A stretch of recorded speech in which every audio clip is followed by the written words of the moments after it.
With the Industrial Revolution, people flocked to cities in search of industrial jobs. In factories, on assembly lines, in power plants. The promise of good pay and a steady job lured millions, but the influx of city dwellers brought problems. Crime, pollution, crowding, and illness, to name a few. But with ever-increasing access to the automobile post-World War II, we could commute to work, and living in the city was not necessary anymore.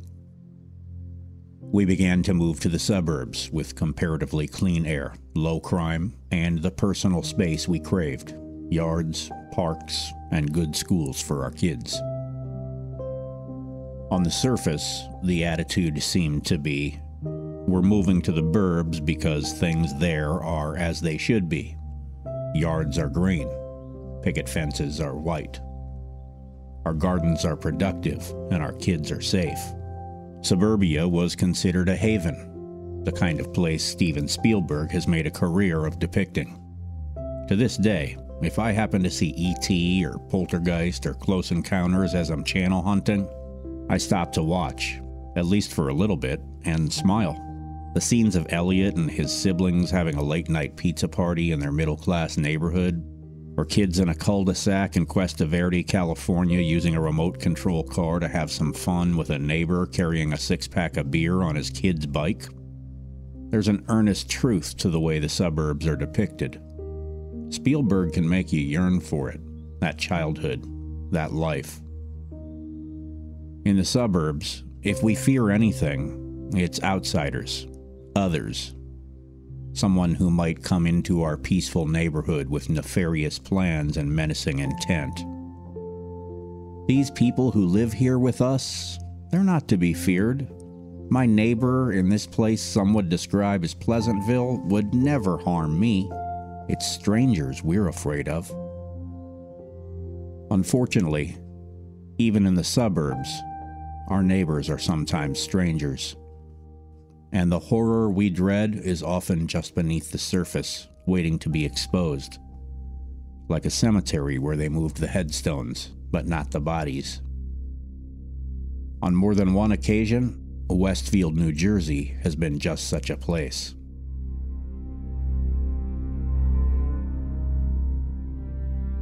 This is the Tales of True Crime podcast. Westfield is a historic community just a short drive southwest of New York City, the kind of place where the colonial homes have names. In 1971, in a home known as Breeze Knoll, the lights had been on for weeks. The neighbors had noticed. The lights were just on, all over the house, day and night. But nobody had seen the family that lived there in weeks. They were a husband and wife, their 3 children, and grandma too. A big family in a big house at 431 Hillside Avenue, with a ballroom, multiple fireplaces clad in marble, a 3rd-story apartment for grandma, and an original skylight signed by Tiffany. The lights were on, seemingly in all 19 rooms, but nobody was seen moving within. If anybody approached Breeze Knoll in that time, and we don't know if they did, they would have heard organ music playing within. On December 7th, 1971, suspicious neighbors alerted the police, who discovered the women and children murdered in their home. They were the List family, and John List had killed them.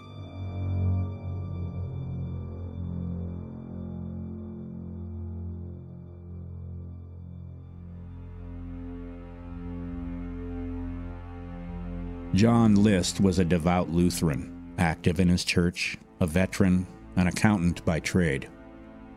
He'd made quite a life for himself and his family financially, but he secretly struggled. List was sometimes described as arrogant, socially awkward, and had trouble making friends and keeping jobs.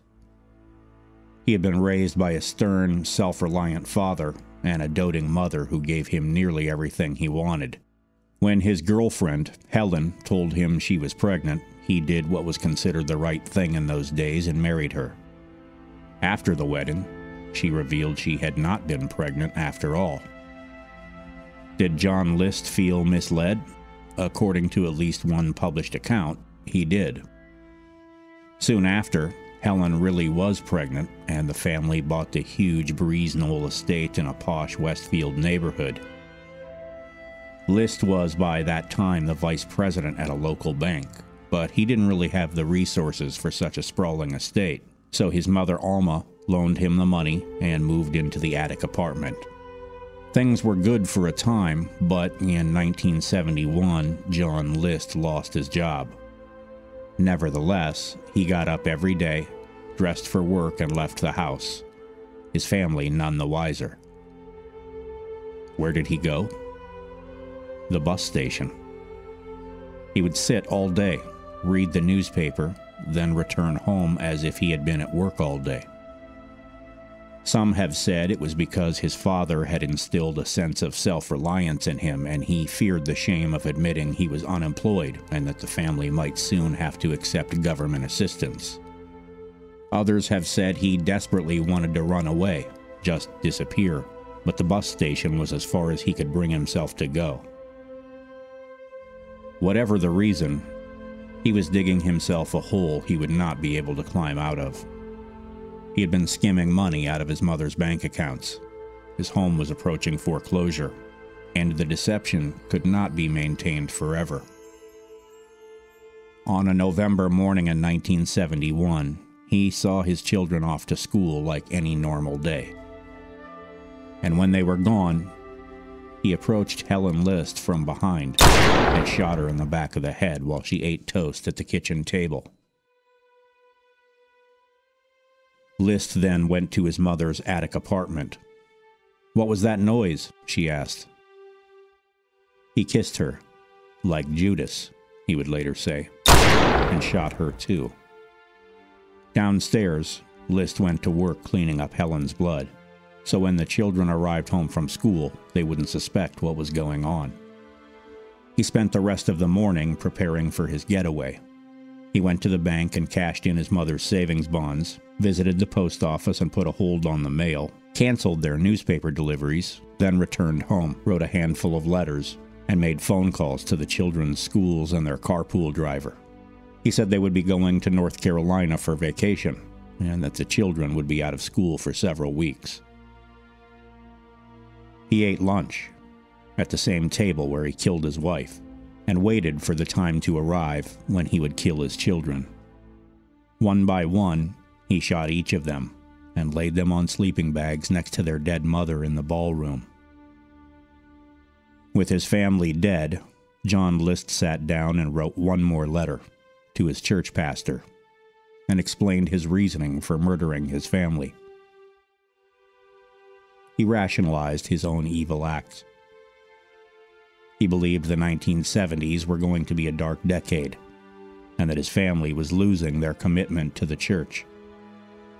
His eldest daughter wanted to be an actress. His wife was reportedly an alcoholic and suffered from mental illness. He said he believed his only option was to ensure their salvation and entrance into heaven by killing them. He couldn't kill himself, however, because then he wouldn't get into heaven.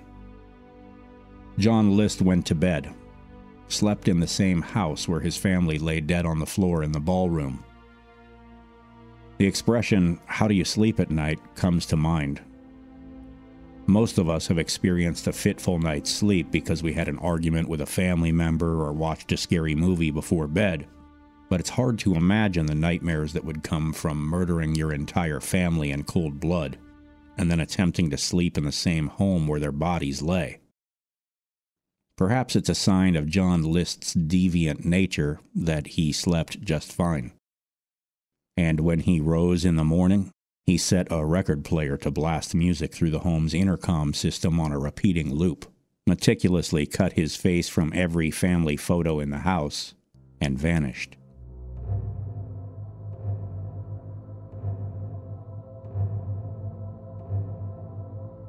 A month later, alerted by neighbors who had reportedly been watching Breeze Knoll as light bulbs burned out one by one, the police entered and found the women and children dead. John List was long gone. The List family was no more, but the authorities were unable to find John. His car was found at Kennedy Airport, but there was no record of him catching a flight to anywhere. Rumors were rampant. A couple weeks after List fled Westfield, before the police had even discovered his crime, a person now known as D.B. Cooper hijacked a plane in Washington state, and the description of his physical appearance was so similar to John List that people believed they might be one and the same. As the news spread, people reported sightings of List all over the country, but none of the tips panned out. He was not D.B. Cooper. Less than a year later, the vacant Breeze Knoll Manor burned in a fire of suspicious origin, and the scene of the crime vanished almost as quickly as the man. For 18 years, nobody knew where John List was, or even if he was still alive. Then, in 1989, a new TV show went to air. It was called America's Most Wanted. The List case was featured in an early episode during the first season, and an age-progressed bust of John List, created by forensic artist Frank Bender, was shown on the show. Within days, a Denver resident called the authorities, certain that John List had been his neighbor, using the assumed name of Bob Clark. Clark had recently left Denver and moved to Richmond, Virginia. On June 1, 1989, the FBI arrested Bob Clark at his Richmond accounting job and presented him with overwhelming evidence that they knew his true identity. But it would be February 1990 before the man admitted he was John List. He had been living under the name Bob Clark, the real name of an old college classmate, had remarried, but had told nobody, not even his wife, of his real identity. When List murdered his family in 1971, it was the talk of Westfield, New Jersey. When he was captured in 1989 and tried in the spring of 1990, the man one local newspaper dubbed the Boogeyman of Westfield was again the object of conversation in colonial Westfield. At his sentencing, List attempted to argue he was unaccountable for his actions due to his mental condition at the time, an argument with zero validity since List was able to painstakingly plan and execute his crime, getaway, and new life under an assumed name. Whatever mental condition he claimed to have, it did nothing to absolve him of his hideous acts. The judge knocked down List's deflection, saying, after 18 years, 5 months, and 22 days, it is now time for the voices of Helen, Alma, Patricia, Frederick, and John F. List to rise from the grave. John List got 5 life sentences, 1 for each victim, to be served consecutively. He served the rest of his days in prison and died of pneumonia in 2008. And one more time, John List was the talk of Westfield.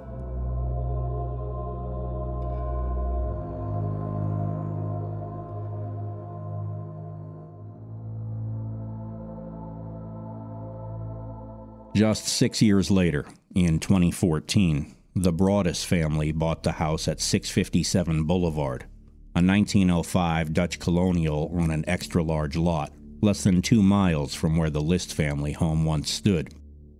It was described as a 6-bedroom, 3.5-bath manor with high ceilings, fireplaces, and elegant foyers. To say it was a home with a lot of history would be an understatement. William H. Davies, mayor of Westfield in the 1930s, lived in the house, and residents of 657 Boulevard populated the society pages with regularity over the years. The subsequent owners, the Dillard Bird family, were once prominently featured in the Bridgewater Courier News as they departed for a trip to Bermuda aboard the Queen of Bermuda cruise ship in the 1950s. In 2014, the Woods family, both retired scientists, received multiple offers above their asking price for the home. But the Broaddus family, Derek, Maria, and their 3 children, won out with a purchase price of $1.3 million. Before they even moved in, during renovations in June of 2014, they received a letter Dearest neighbor at 657 Boulevard, allow me to welcome you into the neighborhood. Sounds friendly enough, right? How did you end up here? Did 657 Boulevard call you with its force within? 657 Boulevard has been the subject of my family for decades now, and as it approaches its 110th birthday, I have been put in charge of watching and waiting for its second coming. My grandfather watched this house in the 1920s, and my father watched it in the 1960s. It is now my time. Do you know the history of this house? Do you know what lies within the walls of 657 Boulevard? Why are you here? I will find out. It might have started friendly, but it sure took an odd turn. I see you have flooded 657 Boulevard with contractors so you can destroy the house as it was supposed to be. Bad move. You don't want to make 657 Boulevard unhappy.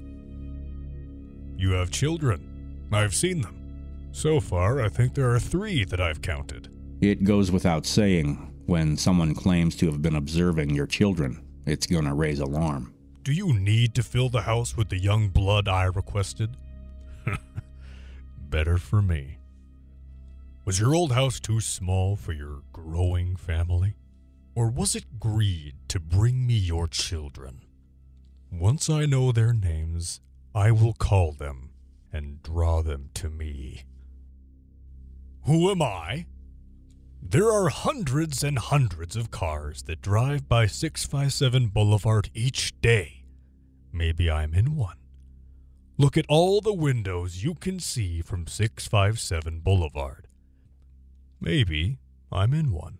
Look out any of the many windows in 657 Boulevard at all the people who stroll by each day.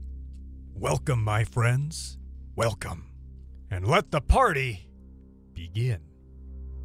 The letter was signed, The Watcher. The envelope had no return address. Derek Broaddus immediately called the police, who didn't know what to make of the letter. They asked if Derek had made any enemies, but there were no obvious suspects. That night, they sent an email to the previous owners, John and Andrea Woods, and they confirmed they too had received a letter from the Watcher a few weeks before they moved out. They said their letter also mentioned someone who had watched the house for generations, but they just found it odd and threw it away without another thought. The Woods said it was the only time in their 23 years in the house they had ever heard from the Watcher. The Watcher had clearly been close enough to see what was going on at the Broaddus house, and had been watching closely enough that, even though they did not yet live there, he could see them whenever they were there. The Woods accompanied Maria to the police station, where detectives told Maria not to mention the letter to any of her soon-to-be new neighbors. Over the ensuing weeks, the Broadduses continued their modest renovations on the house while keeping their heads on a swivel.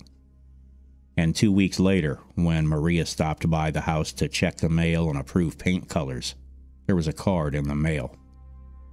She recognized the lettering on the envelope and immediately called police. Welcome again to your new home at 657 Boulevard. The workers here have been busy, and I've been watching you unload carfuls of your personal belongings. The dumpster is a nice touch. Have they found what's in the walls yet? In time they will. I'm pleased to know your names now, and the names of the young blood you've brought to me. You certainly say their names often. It seemed not only was the Watcher close enough to see the Broaddus family, but he could hear them. As detailed by Reeves Weedman in a story for New York magazine's The Cut, as the renovations progressed, the kids had spent time playing in the backyard, and Maria had called to them by name on a number of occasions. Derek and Maria soon came to believe that the Watcher had been within earshot, learned the children's names, and even their birth order. One of the Broaddus daughters had spent some time painting on an easel on the porch, and the Watcher inquired about her specifically. Is she the artist in the family? If you're a parent, you can imagine how Maria Broaddus must have felt. Her young daughter, who had been painting alone on the porch, was under observation. The Broadduses would later note the porch where their daughter had been painting could not be seen from the street due to a railing and some tall shrubbery. They theorized that the only people who could have seen her were neighbors with the right angle to view the porch, and that severely limited the scope of suspects. The letter continued. 657 Boulevard is anxious for you to move in. It has been years and years since the young blood ruled the hallways of the house. Have you found all the secrets it holds yet? Will the young blood play in the basement? Or are they too afraid to go down there alone? I would be very afraid if I were them. It is very far away from the rest of the house. If you were upstairs, you would never hear them scream. Will they sleep in the attic? Or will you all sleep on the second floor? Who has the bedrooms facing the street? I'll know as soon as you move in. It will help me to know who is in which bedroom. Then I can plan better. All of the windows and doors in 657 Boulevard allow me to watch you and track you as you move through the house. Who am I? I am the Watcher, and have been in control of 657 Boulevard for the better part of 2 decades now. The Woods family turned it over to you. It was their time to move on, and they kindly sold it when I asked them to. I pass by many times a day. 657 Boulevard is my job, my life, my obsession. And now you are too, Broaddus family. Welcome to the product of your greed. Greed is what brought the past 3 families to 657 Boulevard, and now it has brought you to me. Have a happy moving in day. You know I'll be watching.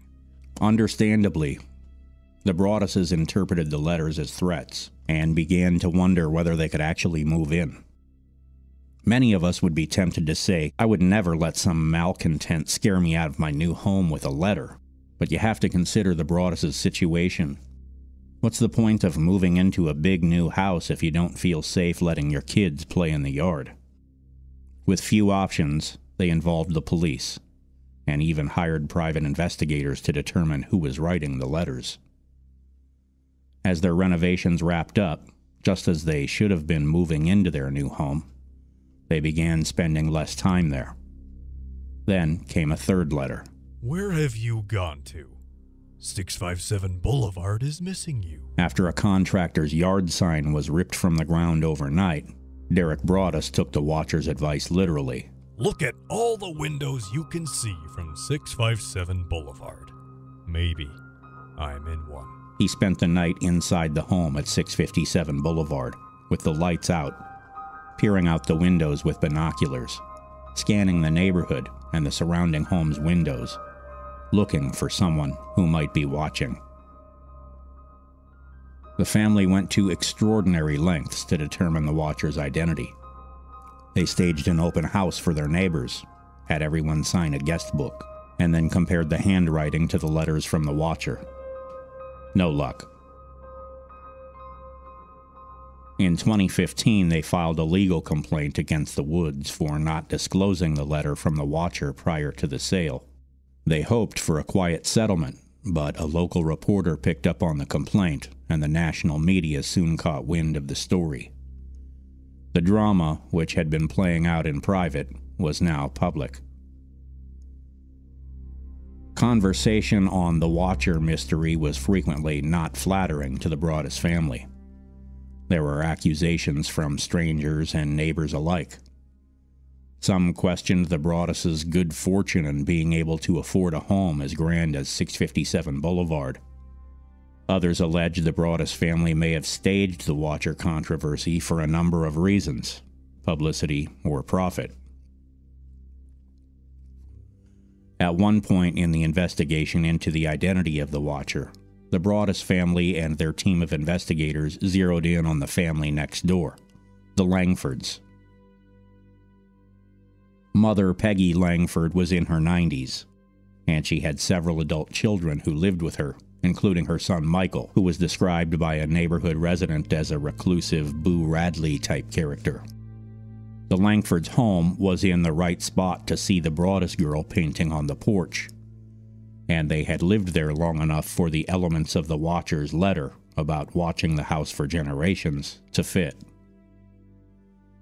Detective Leonard Lugo called Michael Langford into the police station for questioning, but he denied any knowledge of the Watcher or his letters. With the national news media shining a spotlight on the case, Baron Chambliss, a veteran detective from the Westfield police, was brought in to investigate.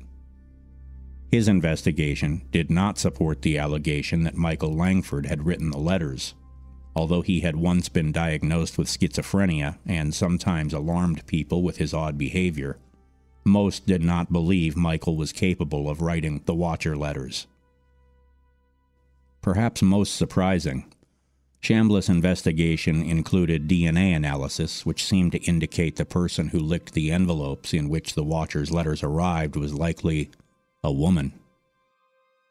As a result, they questioned whether Michael Langford's sister, Abby, might have been the culprit. She was a realtor, and investigators thought she might have been seeking some kind of retribution for not getting the sale of the house next door. They staged an operation with a security guard at a store where Abby Langford worked a side gig to grab her empty water bottle.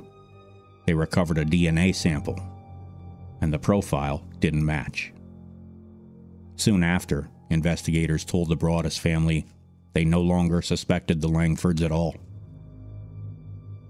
As the mystery of the Watcher played out and more details of the letters became public, many believed the stalker's identity lay within the letters themselves, that the Watcher could be identified if we just examined the clues close enough.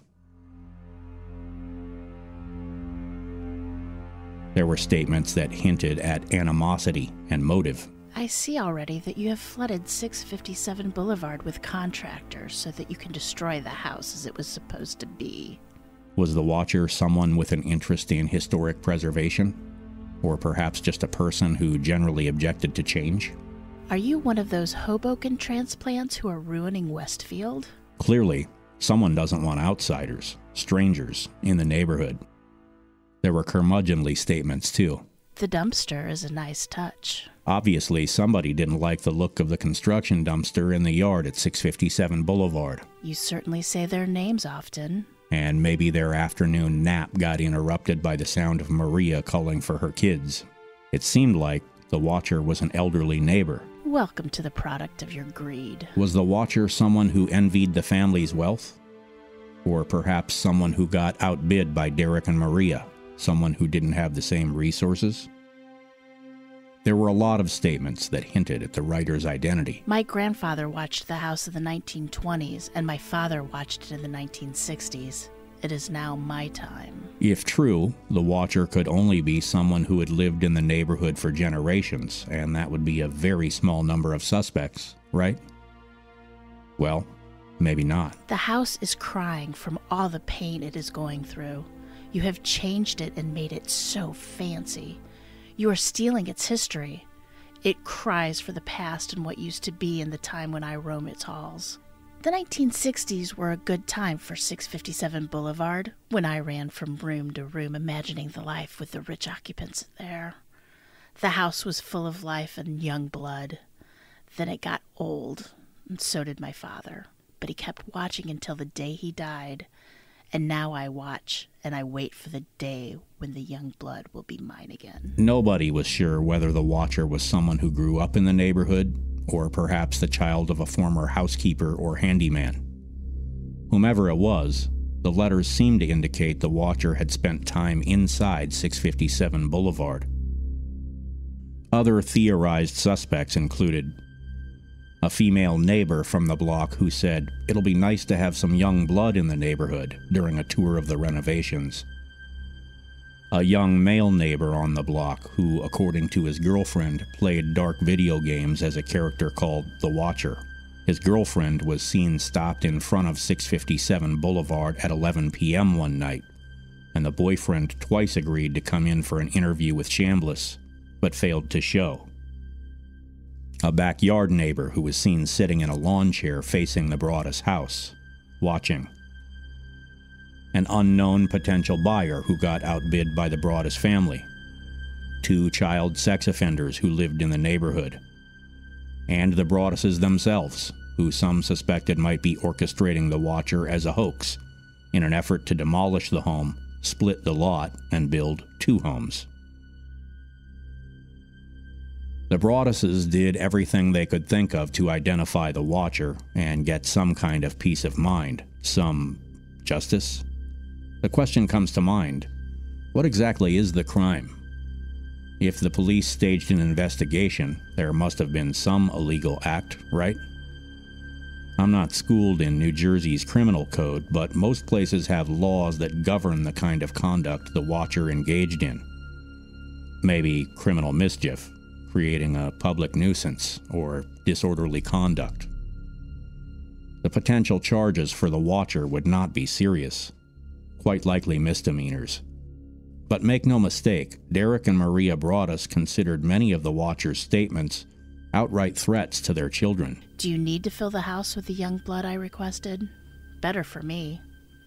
Once I know their names, I will call to them and draw them to me. Anytime someone refers to your children as young blood, any parent considers it a threat, if thinly veiled, right? It would help me to know who is in which bedroom.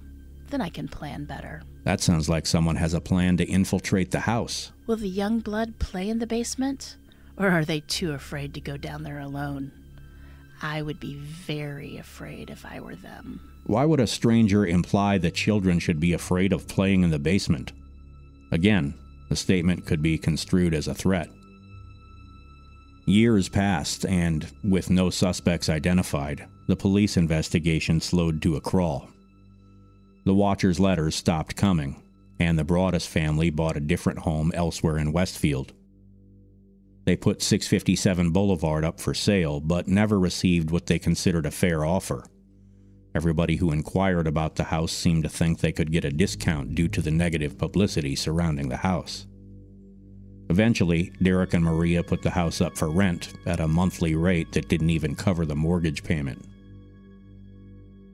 2.5 years after the Watcher's first letter, with a renter occupying the house, another letter suddenly arrived, the most menacing yet. Violent winds and bitter cold, to the vile and spiteful Derek and his wench of a wife, Maria. You wonder who the Watcher is? Turn around, idiots. Was the Watcher giving clues to her location? Did she stand behind them at a party? Did she live in a home behind theirs? Maybe even spoke to me, one of the so-called neighbors who has no idea who the Watcher could be. Or maybe you do know and are too scared to tell anyone. Good move. As Derek spent a night in the darkened house peering into the neighborhood, searching for the Watcher, his stalker had used a telescope and a pair of binoculars to watch him. I watched as you watched from the dark house in an attempt to find me. Telescopes and binoculars are wonderful inventions. And there were more threats, couched in the context of hypotheticals. Maybe a car accident. Maybe a fire. Maybe something as simple as a mild illness that never seems to go away, day after day after day after day after day. Maybe the mysterious death of a pet. Loved ones suddenly die. Planes and cars and bicycles crash. Bones break. Despite the Broaddus' choice to move into another home and abandon their hopes to inhabit their dream home at 657 Boulevard, the Watcher still taunted them with menacing letters. After years on the market in 2019, they succeeded in selling 657 Boulevard at a $400,000 loss. The Watcher has never been identified.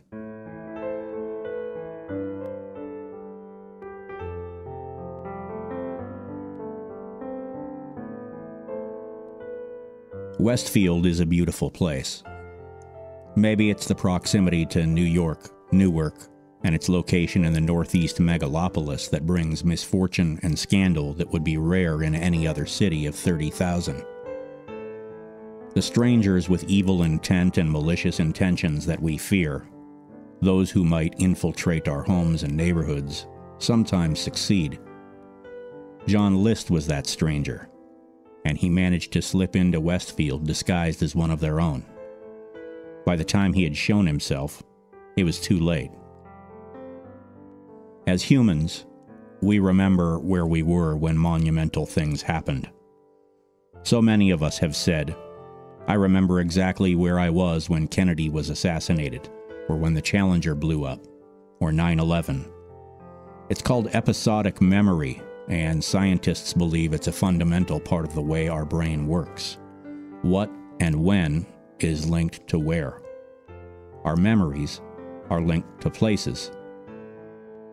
But are our places linked to memories? When the Broaddus family bought 657 Boulevard, someone took offense, for reasons we can't know. It could have been any or all of the reasons we've just discussed. Could it also have been a misguided judgment? If the watcher grew up in Westfield over the generations he or she described, the crimes of John List would surely be a vivid memory. Perhaps a bias about outsiders grew for decades, and something the Broaddus family did triggered a malicious campaign from a neighbor in an effort to drive the strangers out. Send the outsiders back to where they came from. It makes little sense when you consider the Broaddus family already lived in Westfield. They had two more modest homes prior to buying 657 Boulevard, and both of them were in Westfield. Maria Broaddus grew up in Westfield, just as the watcher claimed he or she had. They were not outsiders. So, we're left with no sensible conclusion other than to believe that, whatever grievance the watcher harbored, he or she acted out the worst case of projection in recent Westfield memory, insisting the Broaddus family were others, strangers with malicious intent, when the real enemy was within. The watcher needs to take a look in the mirror. Tales of True Crime is written and produced by Troy Larson for Midwest Radio of Fargo-Moorhead. If you enjoy Tales of True Crime, please review and subscribe on Apple Podcasts, Spotify, or wherever you get your podcasts. For Tales of True Crime on video, follow Midwest Radio of Fargo-Moorhead on YouTube, and don't forget to subscribe. For transcripts, sources, credits, and some occasional cat pictures, follow me on Twitter at TrueCrimeTroy. I occasionally do some giveaways there too, so hit that button and follow me right now. Voices of the Watcher by Jon BC and Jen of the OurTrueCrime podcast. Image voice by Bonnie Amistadi. Music by Kevin MacLeod in Compotech.com. Creative Commons license via filmmusic.io. Feature photo by Two Dreamers via Pexels.com.